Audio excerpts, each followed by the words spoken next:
amada, boa tarde, mais uma tarde de evangelização aqui no Grupo Espírita Dr. Herman. Para iniciar nossa aula, a gente vai ler o Evangelho no capítulo 17, Sede Perfeitos, o item 3, que fala sobre o homem de bem. Vamos lá? O verdadeiro homem de bem é aquele que pratica a lei de justiça, de amor e de caridade, na sua maior pureza. Se ele interroga sua consciência sobre seus próprios atos, pergunta se não violou essa lei, se não praticou o mal, se fez todo o bem que podia, se desperdiçou voluntariamente uma ocasião de ser útil, se ninguém tem do que se queixar dele. Pergunta, enfim, se fez aos outros tudo o que desejava que os outros fizessem por ele. Tem fé em Deus, em sua bondade, em sua justiça e em sua sabedoria. Sabe que nada acontece sem a sua permissão e submete-se à sua vontade em todas as coisas. Tem fé no futuro, por isso coloca os bens espirituais acima dos bens temporais. Ele sabe que todas as vicissitudes da vida, todas as dores, todas as decepções são provas ou expiações, e as aceita sem se lamentar. O homem de bem, inspirado pelo sentimento da caridade e de amor ao próximo, faz o bem pelo bem, sem a esperança de retorno, retribui o mal com o bem, toma a defesa do fraco contra o forte e sempre sacrifica o seu interesse pela justiça. E assim, com essas palavras, a gente vai dar início à nossa aulinha de hoje, fazendo a nossa prece inicial.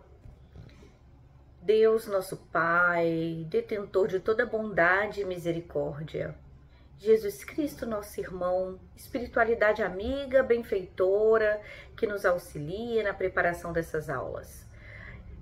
Irmã Sheila, mentora, dessa evangelização do Grupo Espírita Dr. Herman. Agradecemos por essa oportunidade de estarmos evangelizando essas crianças. Agradecemos por todo o aprendizado que vai se dar aqui nessa tarde de domingo.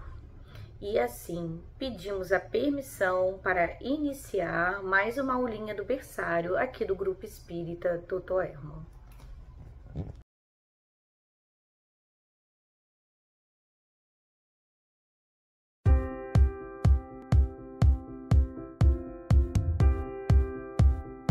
Quem foi Allan Kardec?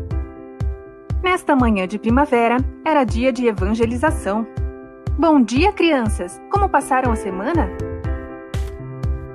Eu passei bem, tirei 10 no dever da escola. Eu ganhei um brinquedo legal, mamãe comprou no bazar do centro. Eu também passei bem. E você, Maurício?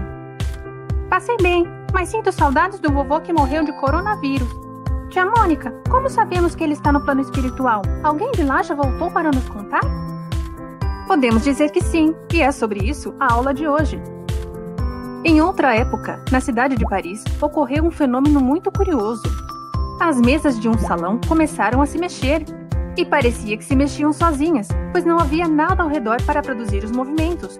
As pessoas ficaram espantadas, mas depois começaram a se divertir. Até que um rapaz resolveu chamar um amigo para tentar descobrir o que estava acontecendo. Era alguém muito inteligente e estudioso, conhecido como Professor Rivaio, mas não quis saber de ir até lá. Achou uma grande bobagem. Os fenômenos não pararam de acontecer e, de tanto insistir, o professor foi até lá. Observou e viu que as pessoas estavam tentando se comunicar com as mesas. Que esquisito, tia Mônica! Mesas não têm músculo e nem cérebro. Pois é, mas na verdade não era a mesa que fazia aquilo, e sim algum espírito que estava por ali.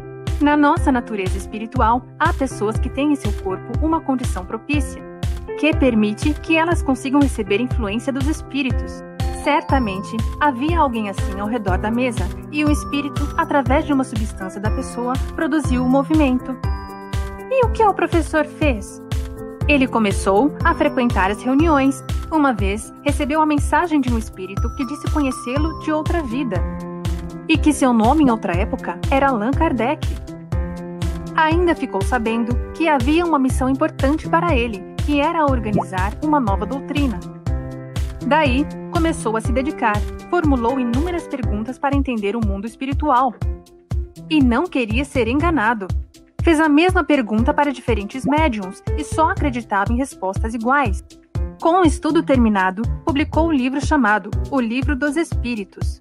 E o que os espíritos disseram de tão importante? Explicaram sobre Deus, sobre a natureza espiritual, o porquê estamos neste mundo e temos que encarnar tantas vezes, sobre as leis de Deus e também sobre Jesus. Interessante! Quero aprender sobre tudo isso. Muito bem, Maurício. Nunca deixe de estudar. Até mais, pessoal! Para aprender mais, se inscreva no canal da Tia Mônica e também conheça o site, onde estão todas as aulas.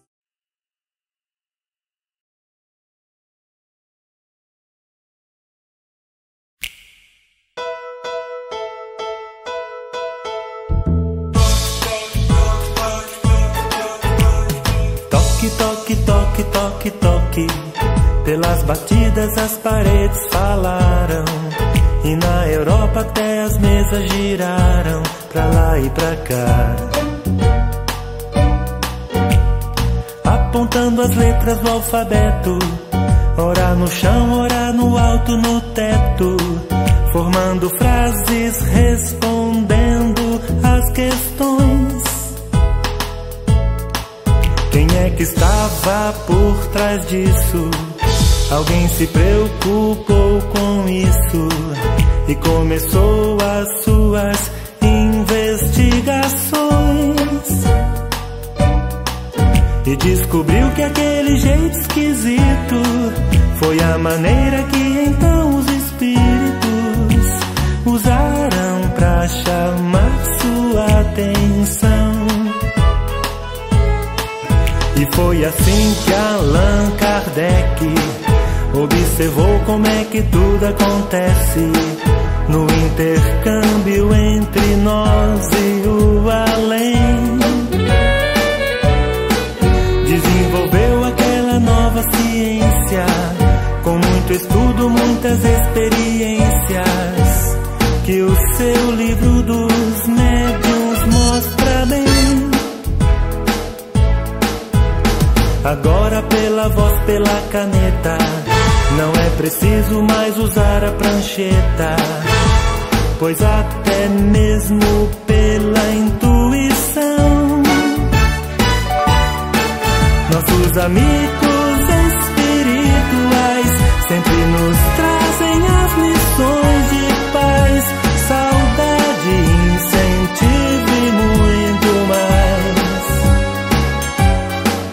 Nossos amigos espirituais sempre nos trazem as lições de paz, saudade, incentivo e muito mais.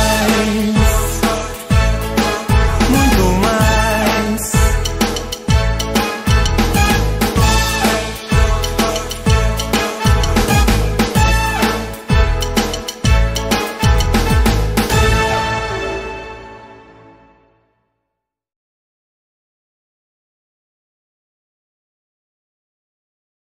Deus, nosso Pai, espiritualidade amiga e benfeitora, presente, que a gente possa, Senhor, pedir bênçãos benfeitoras para todos os espíritos que se fizeram presentes hoje, nessa tarde de domingo do berçário. Né, os espíritos encarnados e desencarnados, que possa ter uma semana, um início de semana produtiva, todos amparados pela espiritualidade benfeitora. E assim pedimos permissão para dar por encerrada mais uma aulinha de evangelização aqui do Grupo Espírita Dr. Erma. Que assim seja. Tchau, tchau, pessoal!